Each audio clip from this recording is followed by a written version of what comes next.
Hello YouTube. Rumble, if I can get you uploaded to Rumble. I've been having a lot of trouble with Rumble here lately. Well, it's January the 1st, 2025, and I want to start. Last year was disappointing for me as far as YouTube, and I got a lot of stuff to talk about this year. I had a lot of stuff to talk about last year, but it will translate over to this year, and that's fine. Part of my promise I've made to myself is to work on my skill set, and that means I'm going to be doing things a little bit differently. Now, I'm going to be training with gear on, like helmets, plate carriers, chest rigs, that kind of thing. But I've also been forced, well, not forced, but I'm reevaluating what I can and can't do. I can lose some weight, which I have. I'm in pretty good health, which is nice. I can't do anything about my knees. My knees are my weak point. So everything I've been doing and everything I've been thinking about doing has been geared toward this idea of less mobility. With that in mind, we've been discussing a scenario where I am using a AR-10 as a DMR, and the AR-10 will it'll be a little bit bigger than an AR-15. I'm not getting a really big one. Mine is a Ruger SFAR, as a matter of fact. But AR-10 is not a gun to be swinging around and doing a lot of close-in work. So to that end, and welcoming to Lock and Load as one of my sponsors for the upcoming year, is PTR Industries. This is the PTR 9K. Rollerback, of course, it's a MP5 clone. PTR moved, it's been a while, but they moved to South Carolina, so now that they're here, they're sort of like my homeboys. This, as it comes to me, came in at 2.18 pounds. It is, from here to here, 13.3 inches long. Comes with an SBR Tactical, the Pro Kit comes with an SBR Tactical brace. Stiff. But it does fold over. Makes it very easy to pack this into a backpack, and this will be the gun that I carry as sort of a closer in weapon if I need one when I've got the AR-10. I don't know what the scenario is going to be where this would have to actually be employed, but you know, part of it's trying to be prepared, part of it is trying to have a little bit of fun, because we can.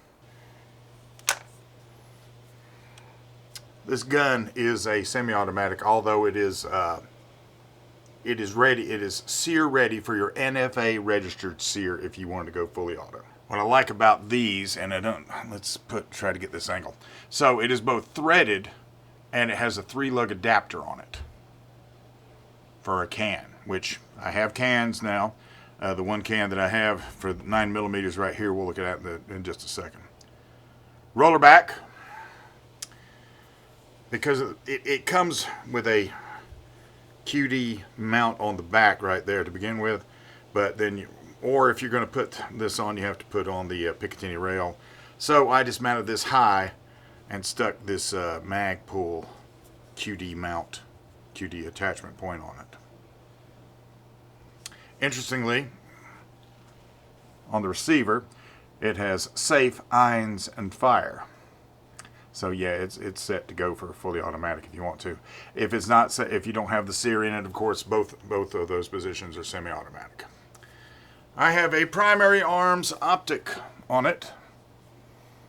It's small, it's lightweight, and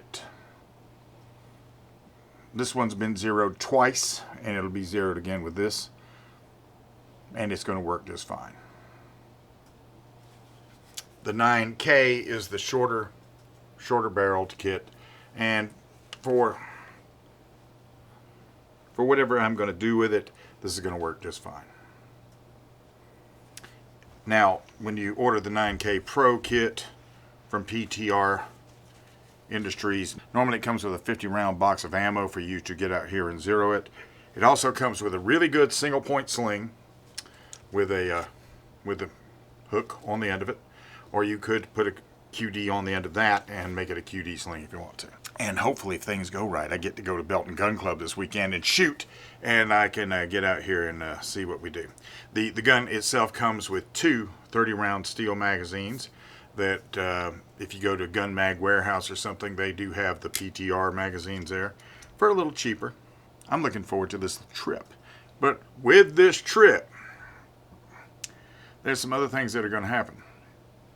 Now, I'm going to be testing and running the quick response kit from G-Code as I go. And since my primary gun is the Glock 45 with a TLR7 on it, it'll be this holster.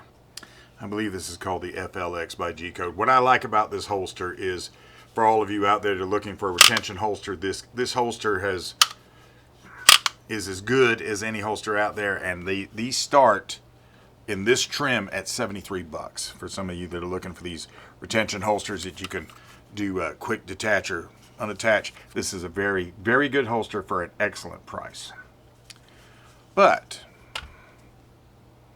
along with PTR Industries coming on board, Rugged Suppressors has come on board. And I'm also in a partnership with a company called Hush Holsters. And what does that look like? Well, this is the Rugged Suppressor Obsidian in 9mm, my Glock 45, of course. And this is the Hush holster. Now this mounts, it has a mount to it. I mean, it just came in today. And what this does, this is a holster that you can run with your suppressor on it. Relatively easy system to run. This I have test fired.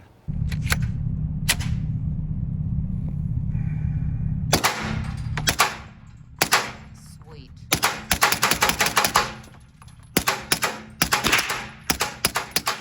I have test fired this suppressor already, but not as much as I'm going to. Hush Holsters, this is the company I found on Instagram. The holster itself comes with a lot of hardware to do the mounting and everything. It's going to hold on to the gun a la the flashlight. Goes in, locks in, it's not going to come out. To get the holster, to draw the gun, you have to press down on this. It's quick release, straight out, you're out. Should work pretty good. With some things I've noticed, and this is more of an operator thing, if you don't know how to operate it, you may turn on your flashlight. So a lot of new testing coming along. And I mean, I haven't showed you the cans for the, I've got a can for the 5.56 and I've got a can for the AR-10. So all of that is inbound. I've got some other of these videos. We're going to shoot everything that we got to shoot, that we got to test, that we got to break in. This has got to be broken in. 200 rounds. They recommend 200 rounds to break in. And I'm going to break it in. It seems to function pretty good right now, but having said that, why wouldn't I go shoot it 200 times? So stay tuned for this. If you like this kind of content, I hope you do. You can, well, you know, give me a thumbs up, because supposedly that helps the algorithm. Maybe subscribe to the channel. I would really like that. And I'm going to get out of here because I got the ham radio over there going off, and I need to go find out what that is about. So for the moment, I am out of here.